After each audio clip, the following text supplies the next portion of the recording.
Confrontation postponed, but a fundamental disagreement remains.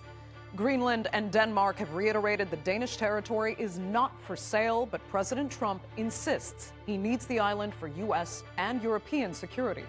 But if upping an estimated $700 billion offer doesn't work, could the U.S. take military action?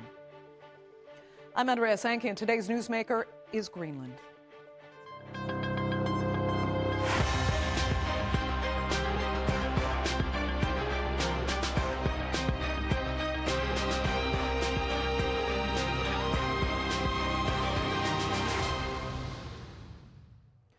Across Greenland right now, many islanders are nervous. What initially sounded like a joke about the U.S. taking a NATO ally's territory now feels far more ominous.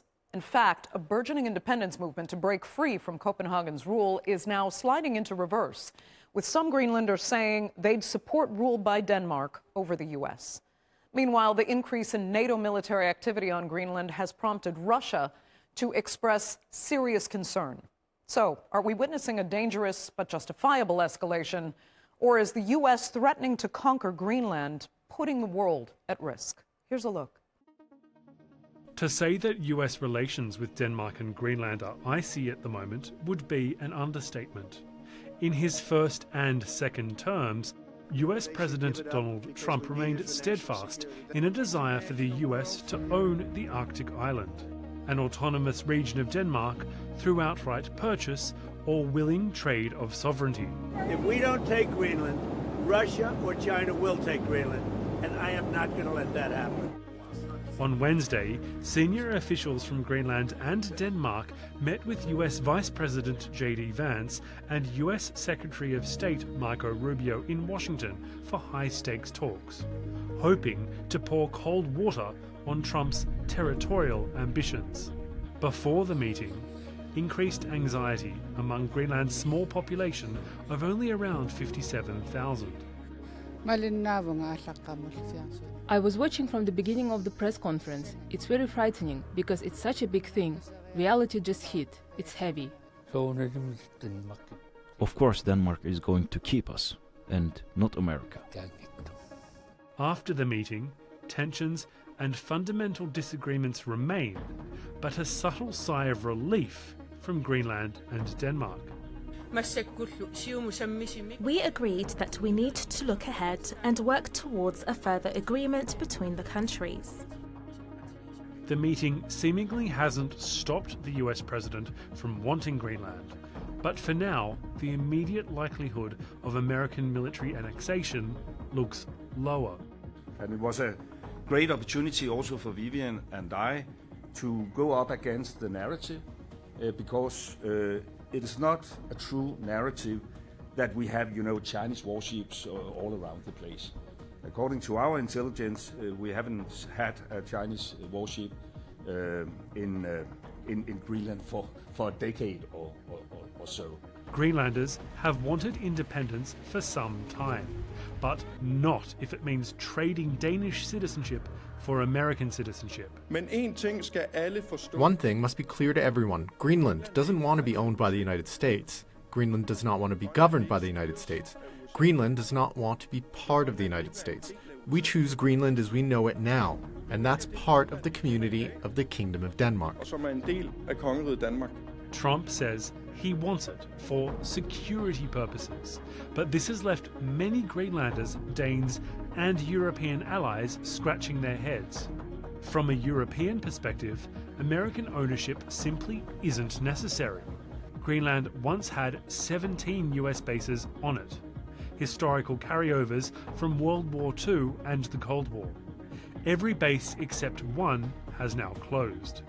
But a 1951 agreement has meant that the US has the right to freely reopen or expand its military presence on Greenland whenever it wants.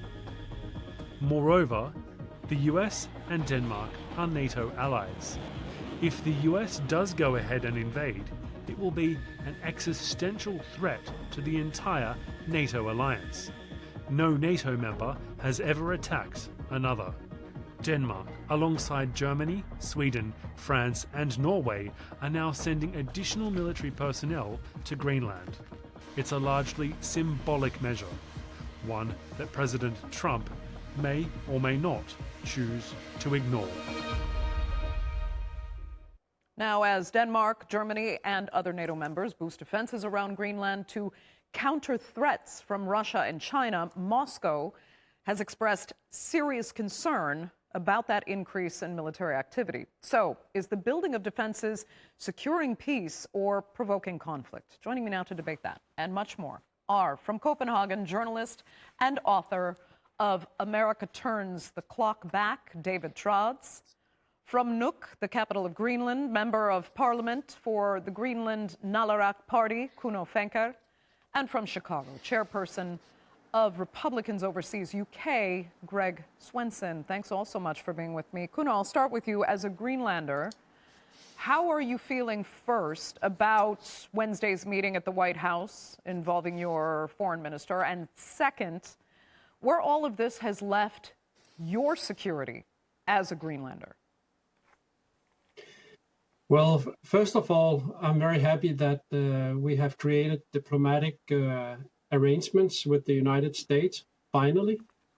You know, I was in the United States 1 year ago, and when I get back to Greenland, I told my party that we have to do something, and we have to create diplomatic relations. We have to talk to the United States, and also to create the diplomatic relations and ask them about what are their concerns, what are their interests in regards to the security and defense area in Greenland. And I must say that I'm very happy that our Minister for Foreign Affairs was joined the Minister for Foreign Politics in Denmark, and also met with the US administration. Okay, I mean, do you think you're getting the answers you want that would kind of de-escalate all of this? Because a number of Greenlanders are feeling rather insecure and a bit threatened by what's happening. What do you think? Well, there were no results as such. Maybe a sort of a delay in regards to what's going on, because they were creating a forum where the diplomats could meet. But I think the stance from the United States is the same, but also the stance from Denmark and Greenland is still the same, that especially here from my party in Greenland, is that we will not be a colony again, we will not be annexed again. So Greenland, especially from our end of the party, is that we want to have the sovereign country of Greenland that can make international relations by themselves. Right. We know you have long advocated for Greenland's independence, but some say actually Trump's aggression is really helping to strengthen the bond between Denmark and Greenland and actually weakening movements like yours.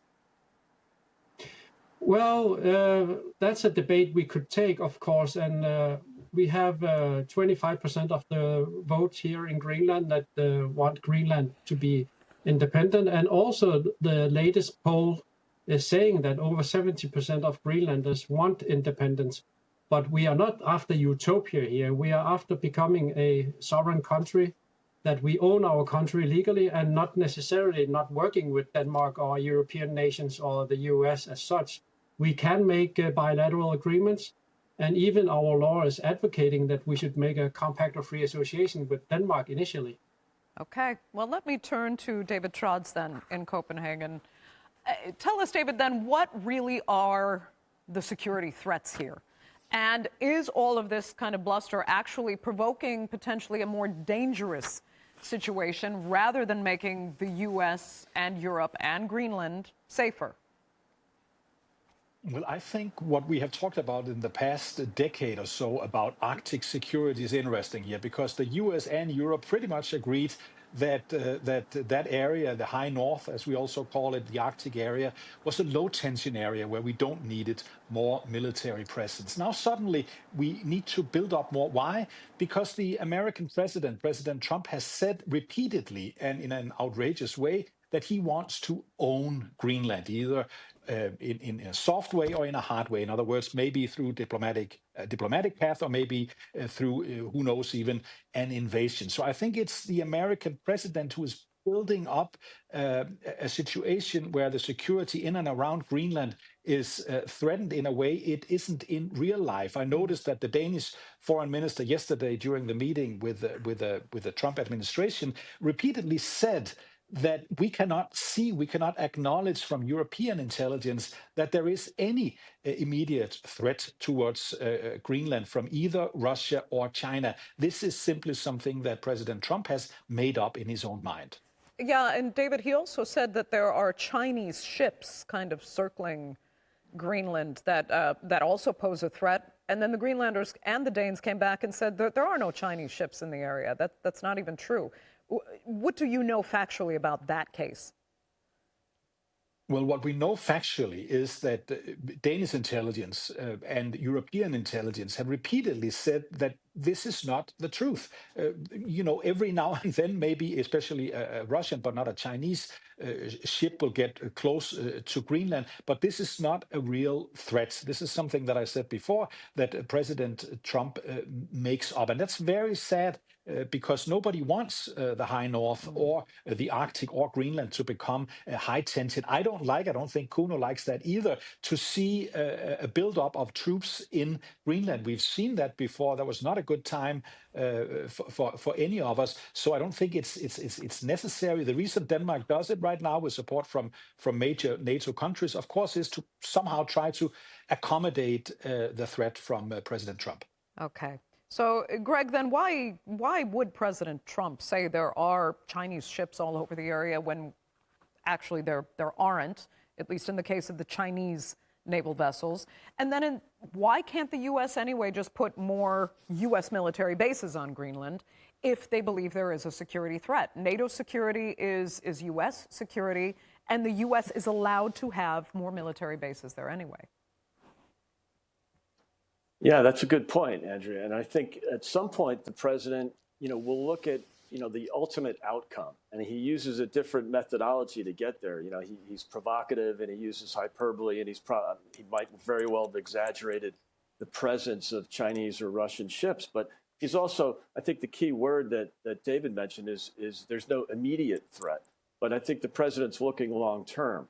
And then you have to consider the economic outcomes as well. And there is a real need for U.S. security, which means NATO security and European security for critical minerals. And that's something that is often left out of conversations, perhaps because of the hyperbole around, the excitement about talking about military security and adding bases. But it's really the critical minerals that need to be developed that's really key for the long-term security of both NATO and the U.S. Greg, though, do you worry that there's a little too much scaremongering, I guess, in order to compensate for the real interest actually just being economic and wanting access to minerals there? Yeah, I think sometimes the hyperbole is exaggerated, and that's the nature of it. But I do think, so President Trump has his own way of negotiating, his own way of getting to the right outcome. But I think what will happen, and we've heard this from Secretary of State Rubio, is some sort of arrangement. It doesn't necessarily have to be a COFA, a Compact of Free Association, like we have with the Marshall Islands. It could be something that's just more economic cooperation. Yes, will there be additional military presence there? Yeah, I think that's necessary in the long run, given the critical nature of the Arctic corridor. Right now, we control one end of it, which is Alaska. But I think it's important for national security reasons to control both sides of the Arctic corridor as the ice is melting and there's more shipping lanes being created. So I think it's a long-term discussion, but I think the economy has to be part of it, oil and gas exploration as well as mineral exploration. And that's something that I think the president knows that the Americans can do much better than the Europeans or the Danish specifically. Okay. But you know what, Greg, while I have you, Kuno, I can see you agree there. Let me ask you, Greg, what role the U.S. Congress is actually going to play in all this? Because this could kind of all be talk for nothing if Congress refuses to approve any military action or any further steps in the first place. This could be, correct me if I'm wrong, all for nothing. He can't do to Greenland what he did in Venezuela, can he? No, and that's not even, it's not apples and apples here. I think this is a much different situation, but I think long-term cooperation, long-term economic expansion is something that the Congress will have to consider. Yeah, you're absolutely right. The president can't unilaterally do these things, but we have these arrangements. This is how we originally acquired Texas and California, New Mexico, and the Louisiana Purchase, and then later Guam and the Philippines, American Samoa. So there's a lot of instances of Congress acting on behalf of the country to either expand the United States, or at least in this case, I think more importantly, is not necessarily owning Greenland. It's more economic cooperation and military cooperation in the future. Okay, it's having access. So Kuno, there is also a figure being thrown around of about $700 billion. I'm not sure how that would be kind of distributed among a population of, just over 50,000 people. But is that what you, from a Greenlandic perspective, is interested in hearing more about? The potential financial compensation for dealing more closely with the United States under Trump's terms? Well, I will say that people are not for sale and countries are not for sale. I will say that we are absolutely aware of the geopolitical situation. I think we have to be proactive here. I actually made a synopsis that we need to increase our territorial waters in Greenland from 3 nautical miles to 12 nautical miles, like any other country in the world, and also be proactive in regards to the shipping routes opening up, because we will need a strong partner in this area, and especially in the North American continent here. You can't rule out the United States in regards to their national and international security interest because of the bit of fixed space base. And we actually amended the defense agreement that Denmark made without the consent of Greenland in 1951. It was amended in 2004. And that amendment says that the only defense area the US has is the bit of fixed space base. If they want to land helicopters or plane any place in Greenland, they have to ask Denmark and Greenland, or if they want to make military activities in Greenland, they have to ask Denmark and Greenland. So we have limited the access from the United States there. And I think we have to be proactive here. We can't think backwards here. We have to think 5 years ahead, because when I look out my window here, the ice is melting and those shipping routes are really opening up, and also the minerals of the energy race and trade wars that we see in the world. I think we have to be realistic here and cooperate with each other and find out what are their interests, what are their concerns, and let's find a good solution for everyone.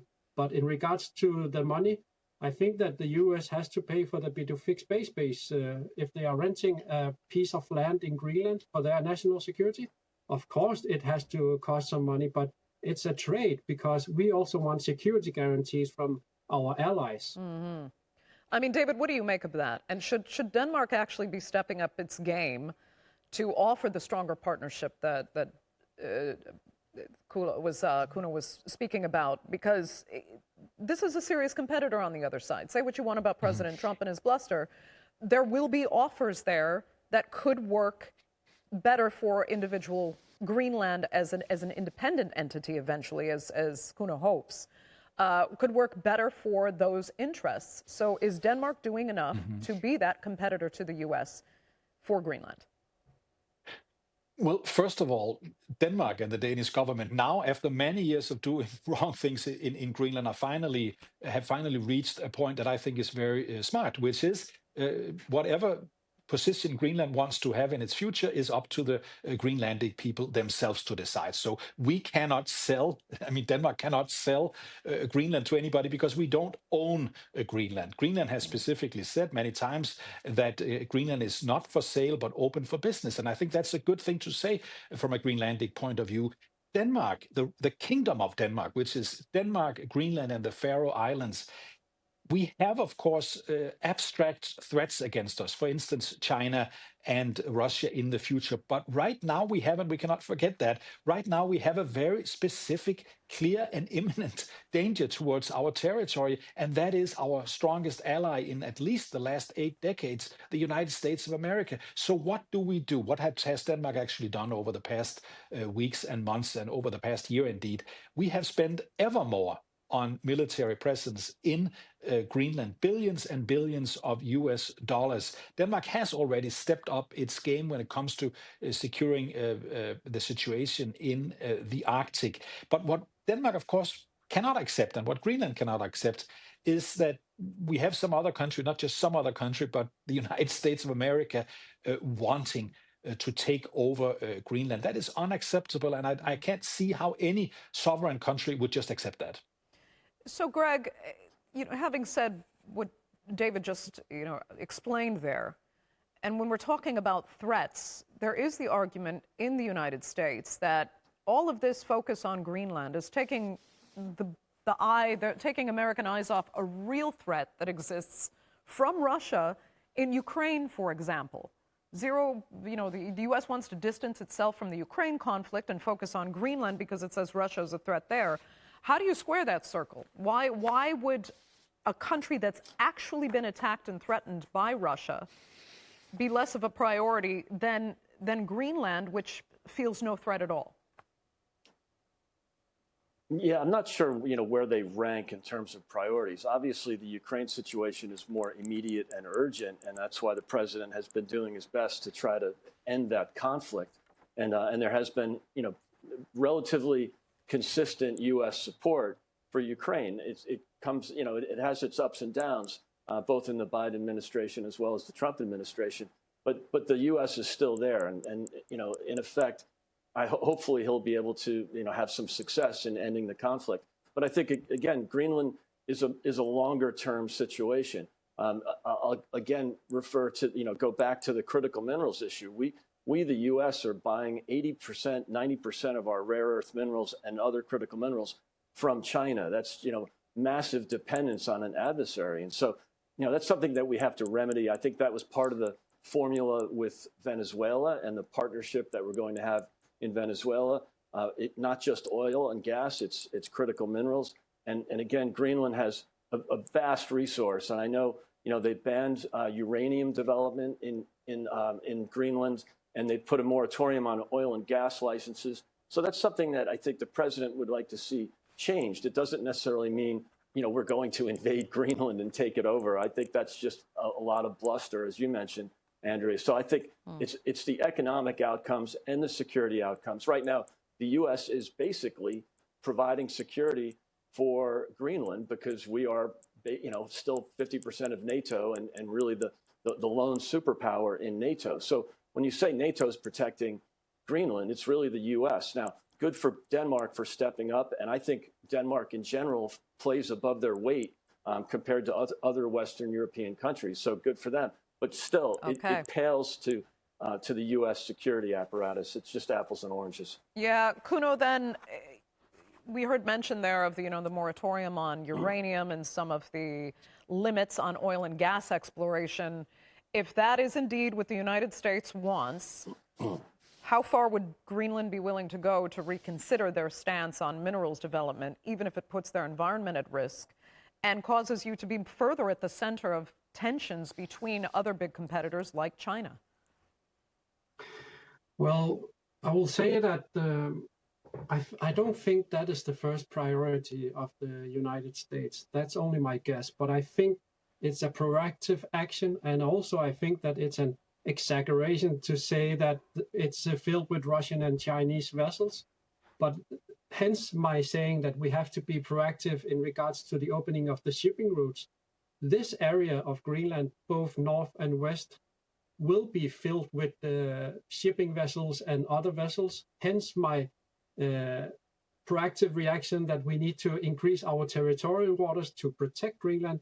And also, we don't have the equipment, coastal radars or better satellite equipment and all the military equipment to be able to see and deter and see Russian submarines or vessels and so forth, maybe there's something we don't see. So in the other end, there's an exaggeration. We have a lot of Russian and Chinese vessels, but on the other end, there's someone who's saying it's not true there's so many vessels in Greenlandic waters, but what's in between, it's unknown in my opinion.